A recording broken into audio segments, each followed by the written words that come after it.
সশস্ত্র বাহিনীর সর্বাধিনায়ক তথা রাষ্ট্রপতি মৃত্যুবরণ করলে তার মরদেহবাহী কফিন কাঁধে নেয়ার এখতিয়ার ন্যূনতম জেনারেল পদমর্যাদার সামরিক কর্মকর্তাদের। এই তথ্য আমার জানা ছিল না। আজ প্রথমবার স্বদেশের কোন রাষ্ট্রনায়কের শান্তিপূর্ণ পরলোক যাত্রার প্রস্তুতি দেখতে দেখতে শিখলাম এই সামরিক প্রটোকল। আহারে রাখাল রাজা শেখ মুজিব, তুমিও তো আমৃত্যু রাষ্ট্রপতিই ছিলে এই সামরিক বাহিনীরই সর্বাধিনায়ক। অথচ কি অমার্জনী অবহেলায় কত মেজর, হাবিলদার, রিসালদার, কর্পোরাল, সেপাই তোমার মরদেহ মারিয়ে গেল শ্রদ্ধাহীন বুর্জুতোর ঔদ্ধত্যে।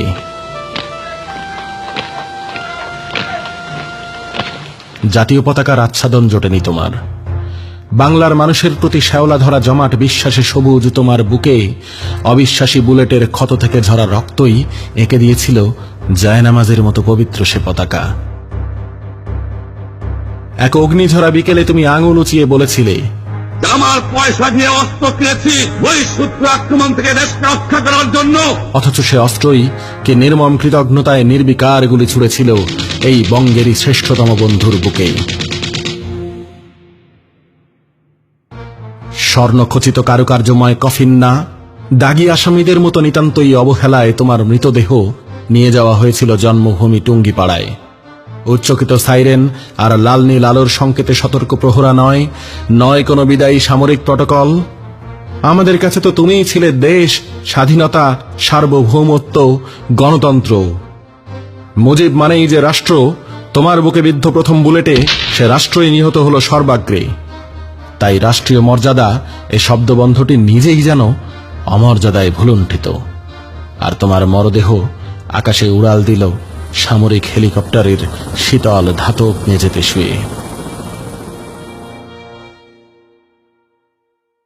লালচে রঙের বিদঘুটে গন্ধি 570 মার্কা কাপড় ধোয়া সাবান ঘষে জমে থাকা থেকে রক্ত, ধুলো, অশ্রু আর দীর্ঘশ্বাস ধুয়ে ফেলে তোমার মরদেহ মুড়িয়ে দেয়া হয়েছিল মাছের চোখের মতো ঘোলাটে সাদা থানে, যেটি নাকি সেই মার্কিনীদের খয়রাতি থেকে পাওয়া যারা কোনো দিনই স্বীকার করেনি তোমার কৌলিন্য।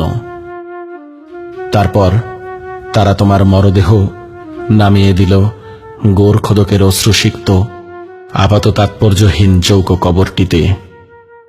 এই বঙ্গভূমি তার শ্রেষ্ঠতম সন্তানকে মাতৃজঠরে ফিরিয়ে নিল পরম আদরে, নিতান্তই আড়ম্বরহীনতায়। কোনো গার্ড অফ অনার কিংবা সশস্ত্র সালাম না, নিছক্কটা তোপধ্বনিও না। পিতা, পিতামহ, প্রপিতামহের জন্ম ভিটায় এমনকি জনাদশেক মানুষকেও তারা জমায়েত হতে দিল না তোমার একমাত্র জানাজায়। জীবদ্দশায় যাকে কিছুই দিতে পারেনি অভাগা এই দেশ, শেষ যাত্রায় তার প্রাপ্য বিদায় সম্মানটুকুও কেড়ে নেওয়া হলো অস্ত্রের মুখে। গণপ্রজাতন্ত্রী বাংলাদেশ সরকারের 19তম রাষ্ট্রপতি, আপনি আমায় ক্ষমা করুন।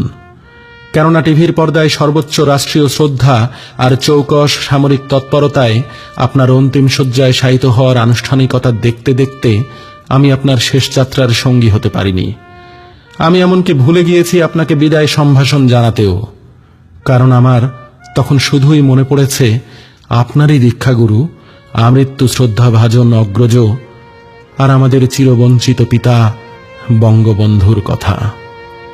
টিভির পর্দায় রাষ্ট্রীয় মর্যাদা ও সামরিক প্রটোকলের এক একটি পর্বের মঞ্চায়ন দেখতে দেখতে বুকের পাঁজর নিংড়ে বেরিয়ে এসেছে অবর্ণনীয় এক একটি দীর্ঘশ্বাস, আর আমি নিদারুণ অক্ষমতায় কেবলই অস্ফুটে বলেছি, আহারে।